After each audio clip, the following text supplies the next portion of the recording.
He was fixing a leaking pipe beneath the vault room floor when he noticed something strange, not with the pipe, but the cement. It was fresh. Little did he know, his wrench was about to crack open a $1 million robbery. And he wasn't a cop. Just a plumber, and a single dad trying to get by. Keep watching, because by the end of this story, the man they once ignored, mocked for having grease-stained hands, would become a city's unexpected hero, and a father his son would never stop bragging about.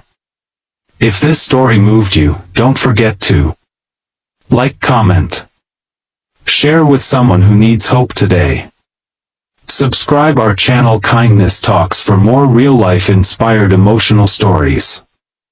Ethan Briggs had grease under his fingernails, calluses on his palms, and bags under his eyes from raising a son alone while working 12-hour shifts.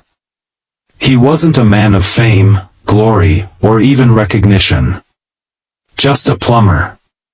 But to his 9-year-old son Liam, Ethan was a superhero with a red toolbox instead of a cape. Life hadn't been kind to Ethan. His wife, Amanda, passed away 4 years ago after a car accident. Since then, it was just the two of them, Ethan and Liam, eating reheated mac and cheese, building Lego castles on weekends, and counting every dollar to keep the lights on. The only thing he cared about more than paying the bills was never letting Liam feel like he was missing out on anything, especially love. On a chilly Thursday morning, Ethan received a call from First Metro Bank, downtown's oldest financial institution. The vault room had a leaky mess underneath, and the building supervisor was anxious. This wasn't Ethan's usual route. He typically worked small residential jobs, but he needed the money, and they offered double pay if he could come that day.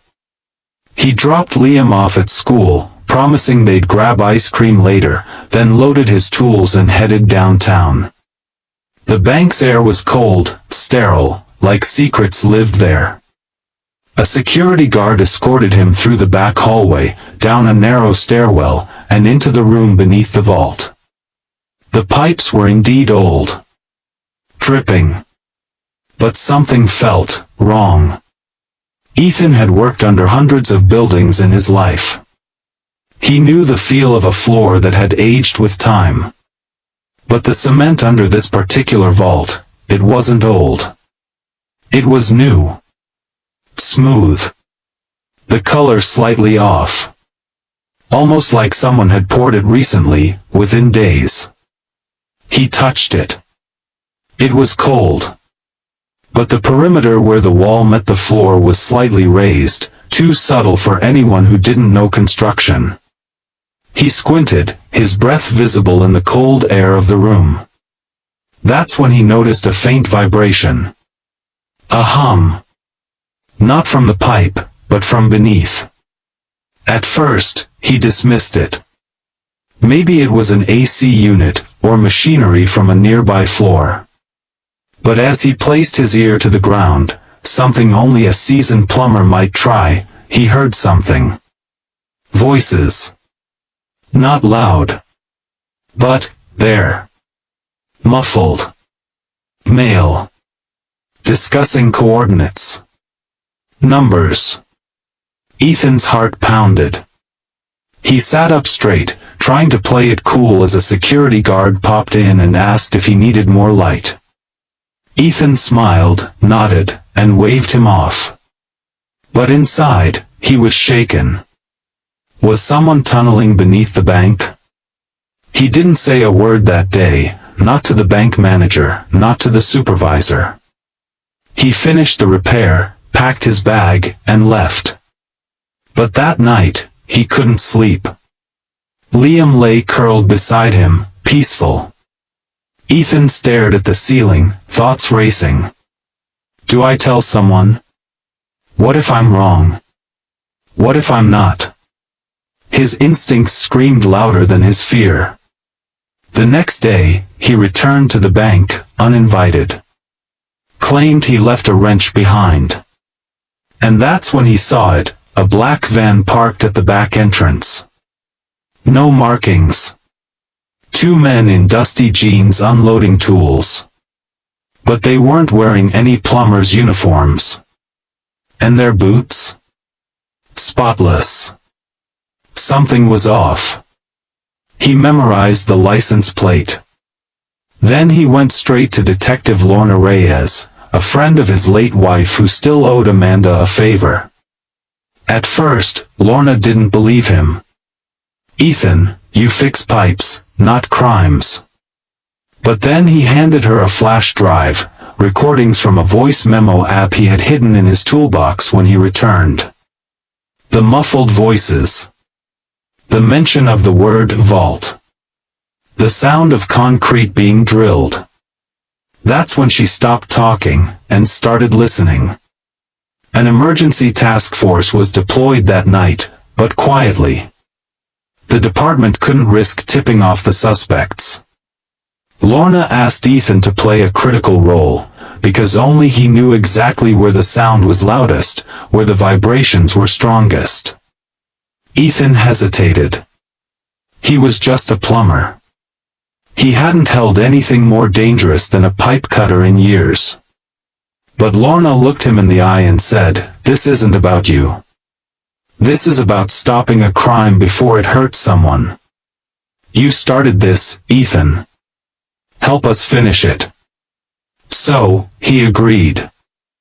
But not before calling his neighbor to watch Liam, just in case. The plan was simple. Ethan would return under the guise of checking his repair. Meanwhile, an undercover team would be stationed outside the perimeter, waiting for a signal.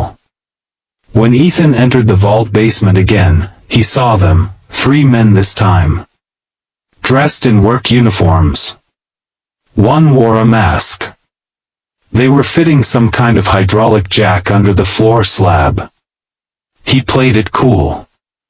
Pretended to tighten a valve. But one man noticed him glance toward the newly patched floor and asked, "You looking for something?"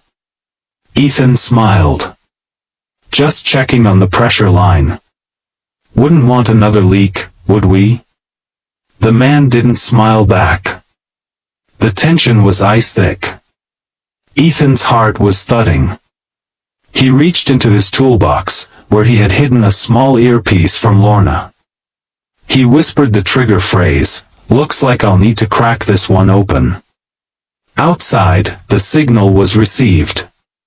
Within seconds, sirens flared and armed officers poured into the back hallway. The criminals panicked, one reaching for a weapon, but Lorna's team was faster. Within minutes, the operation was dismantled. The men were cuffed.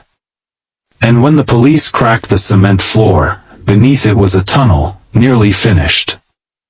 It ran half a block and ended in an abandoned restaurant kitchen. They had been planning the heist for over 6 months. The night Ethan first arrived, they had paused work because they thought they triggered a vibration alarm, but it had been Ethan's footsteps all along. The next day, every local newspaper and news station plastered his name across the front page. "Single dad plumber foils $1 million bank robbery." The man with a wrench and a conscience. People who never looked at Ethan twice now wanted to interview him. Local companies offered him business contracts. A bank even offered to sponsor Liam's education. But Ethan? He just wanted to get ice cream with his son.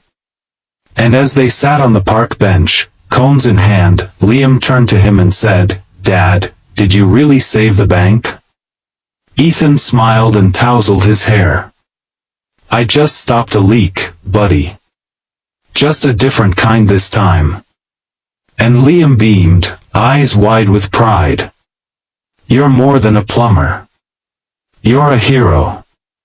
Sometimes the heroes we overlook are the ones fixing the foundations beneath our feet. They don't wear badges or suits, they carry toolboxes and broken hearts. And when the world doesn't notice them, they notice the world. Like Ethan. A single dad. Just a plumber, until the day he wasn't.